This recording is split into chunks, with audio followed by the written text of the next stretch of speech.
Man, so this is a fascinating story that I really can't wait to cover, and it is talking about the permissibility of using rap lyrics against rappers in court.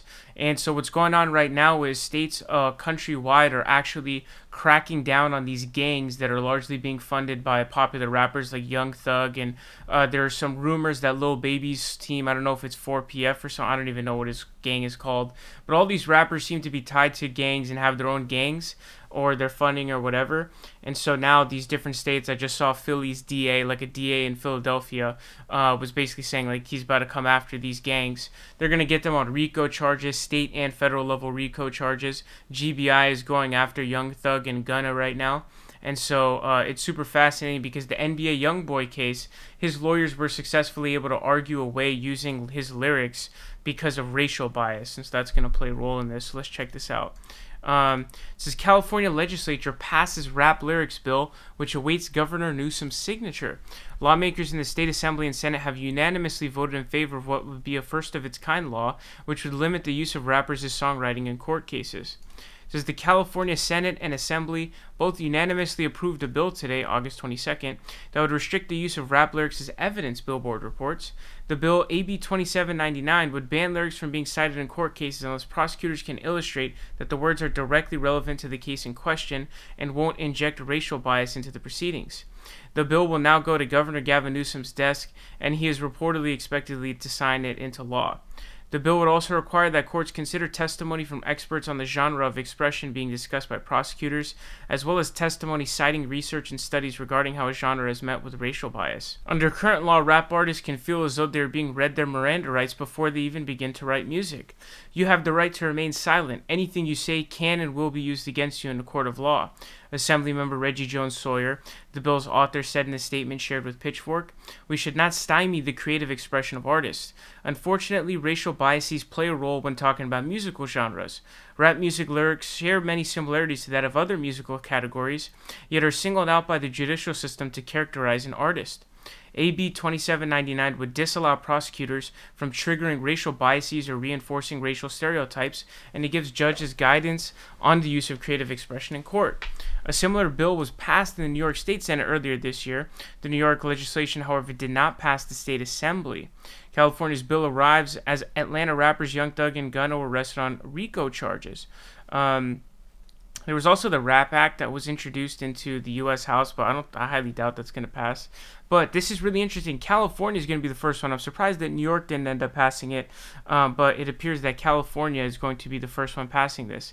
Now, this is super fascinating because basically what's going on is these lyrics that are being used they're not used as like direct evidence, but like character determinations about them. So if they hear them saying, "Oh, I'm gonna beam you up or clap you up or whatever," making reference to like guns and stuff like that, or saying it outright, they're using that against them as evidence in court.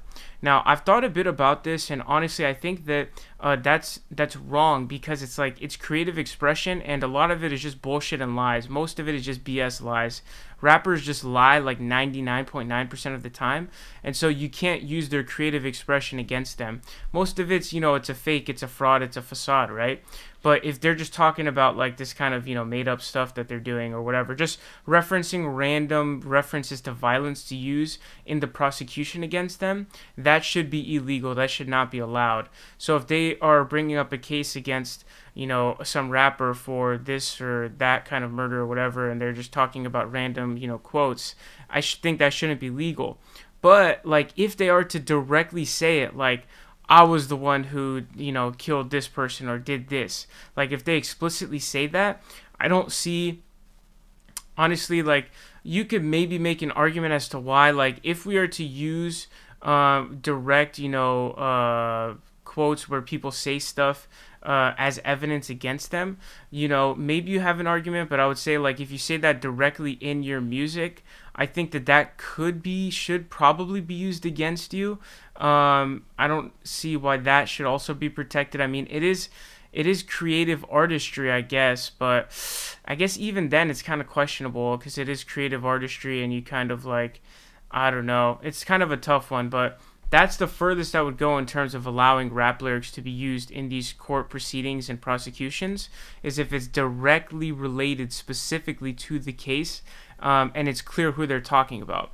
But in terms of just using them as like these character things, there is like a huge racial bias that comes into play, and it's just downright stupid. I think it's like it's all fake. It's a facade, It's not real. The stuff that they talk about it's not real,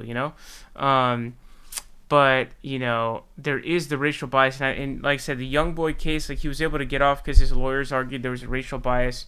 I think they had some study or something where like people, even though Johnny Cash, like the jurors had, I think, reacted better to Johnny Cash's lyrics when they found out his name, I think, versus rap lyrics. And so and a lot of the lyrics are very similar in genres, and there does definitely 100% seem to be a racial bias. And so that's something you have to fight against. So that's a very, very legitimate grounds to be against the usage of the rap lyrics in court cases. So super fascinating to see what California is doing. California, once again, being the trailblazer. Shout out to California. They're deciding to make it illegal to use it, except for in specific. I think the specific cases that they'll allow are just the ones that I mentioned, where it's like you directly are specifically talking about a specific crime. So super interesting, and it looks like there's about to be a movement nationwide at the state and local levels, probably mostly state level though, of doing racketeering, the RICO Act, Racketeering Influence Corrupt Organizations Act being used against these different gangs that have been grown by these big rappers who all have their own squads. And you got to be sweating bullets if you're Lil Baby or one of those guys, because not only have they been gaining, like they've been spending the past some years, 5-10 years, gaining evidence on you to bring charges against you, but they're still doing that now. So you really got to be shaking in your boots, sweating bullets, if you're any of those guys, because they've been getting evidence on Young Thug for like 10-12 years. So it's honestly like it's crazy the way that this stuff is going. But that's the future right now of these next couple years, 3 to 10 years. That's what I see happening. It's going to be the rap RICO era.